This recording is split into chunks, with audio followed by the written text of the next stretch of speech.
Hello, my nieces and nephews. It's me, Auntie Tatiana. I created a Facebook page. If you could please follow that Facebook page and help me get to 1,000 followers on there.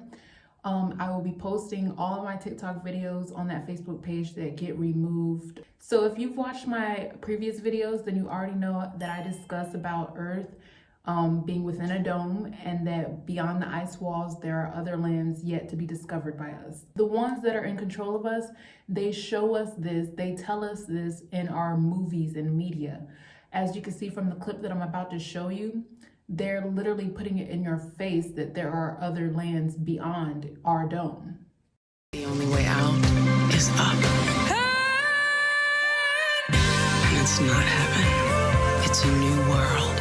They want you to believe that space is real, that there's aliens and stuff up there. But when you actually break down the word extraterrestrial, it means extra territory, meaning extra lands beyond our ice wall. But yet they'll have you thinking this shit, they'll have you believe in this shit, when in reality, this is what the reality is. We do not live on a spinning globe, okay? If you actually take a moment and look at the sky is what's moving. You'll see Earth is not moving. We are at stationary. The sky is moving, okay? The stars are moving counterclockwise around the center star Polaris. And just the idea of the stars moving counterclockwise above us should plant the seed in your head that there is a being, aka a creator above us, that's actually turning this firmament clockwise their direction. That's just something to think about. So in my last video, I talked about some of the other beings outside of our dome. And one of those lands I talked about was the Ancestral Republic. I also talked about giants who are from the land of Anak. And Anak actually comes from the word Anakim. I don't know if I pronounced that correctly. Anakim is actually referenced in the Bible as a race of giants that descended from Anak. So this is not shit that I'm making up. I'm telling you guys, if you do your research, you can find information on all of these beings. Now, in this particular video, I want to focus in a little bit more on the Anunnaki because I've come across some new information that's just really interesting to me. So the Anunnaki, as you can see, are depicted as this, but they also have depictions of like a bird face-like creature. And this bird-like creature is similar to the depiction of the Egyptian deity of Thoth. That had me thinking, the Anunnaki are represented in different cultures, but it's a similar being. So we know that the Anunnaki, they were present here on Earth. That would explain why the Egyptians worship them as gods, because the Anunnaki wanted the people in the known lands, aka Earth, to believe that they were gods.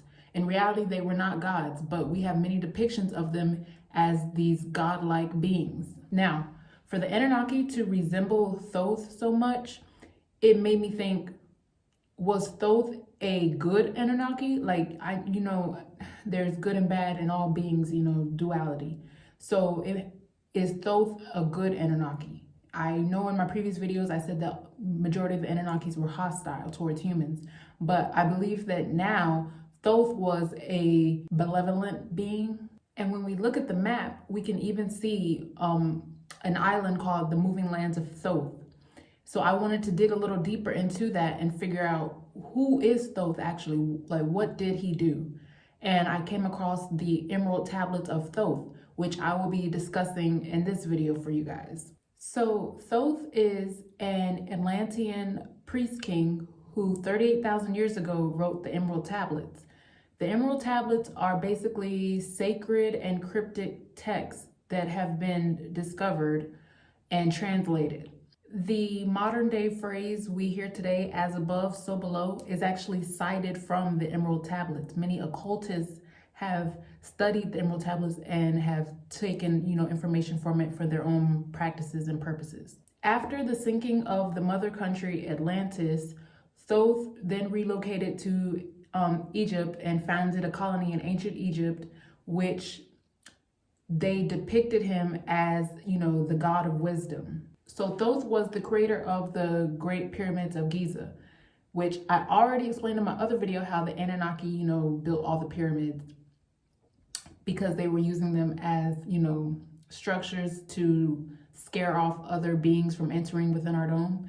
But Thoth actually built the Great Pyramid of Giza, and in it, he hid all of his ancient knowledge and secrets and records from the Atlantean Empire. So for 16,000 years, Thoth ruled over the ancient race of Egypt. And he was able to do that because he was immortal. He had conquered death and he only passed at will. That's why ancient Egypt was so advanced. They were ruled by somebody who had all this ancient knowledge and was able to raise the collective consciousness. In the Emerald Tablets of Thoth, he actually explains the reasoning for the destruction of Atlantis. I talked about Atlantis in my previous video, but Thoth says that Atlantis was destroyed because confidential knowledge was given to unworthy people who then used that knowledge for evil purposes. During this time, those evil people also participated in blood sacrifices, which resulted in the incarnation of hellish beings amongst the people, and that's why Atlantis was destroyed. And these blood sacrifices, that is similar to what I was stating in the previous video about the Anunnaki and custodians using these blood sacrifices to try to manipulate human beings' energy at will. Yeah. In the tablets, Thoth mentions a lot about spiritual knowledge and meditation practices that you could do to, raise your vibration and help your soul evolve. He also mentions the harmonization of the chakra system. And with that, he promises health and longevity if you're able to master these techniques. Now, I'm not going to go into too much detail about the Emerald Tablets, but I just wanted you to be aware that this being that has a bird head, Thoth, resembles the depictions of the Anunnaki. So I've come to the conclusion that there were beings of the Anunnaki that were good who were trying to promote the advancement of the human civilization.